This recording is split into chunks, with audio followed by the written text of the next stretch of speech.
राम शिंदेंनी रोहित पवारांवर गंभीर आरोप केलाय। रोहित पवारांनीच घायवळला पासपोर्ट मिळवून दिल्याचा दावा राम शिंदेंनी केलाय। घायवळला महाविकास आघाडी सरकारच्या काळात पासपोर्ट मिळवून दिला गेला असंही राम शिंदे म्हणाले।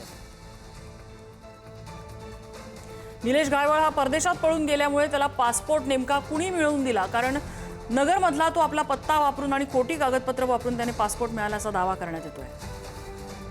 राम शिंदे सरांनी जे सभापती आहेत त्यांनीच निलेश गायवाळला ही मदत केली। त्याच्याच बरोबर आपण जर बघितलं तर सचिन गायवाळ ज्यांना तिथं बंदुकीचं लायसन्स द्यायचं होतं त्यासाठी सुद्धा फोन आणि प्रेशर हे राम शिंदे सरांनीच केलं।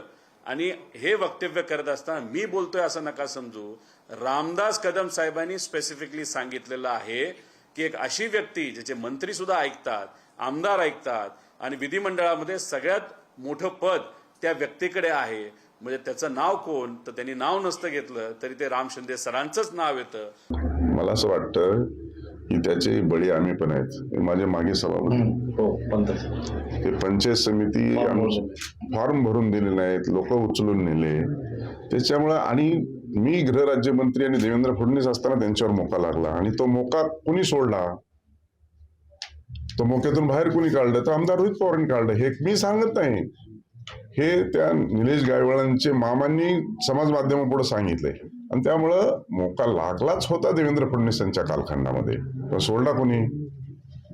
आणि मग अशा पद्धतीनं चालत नाही।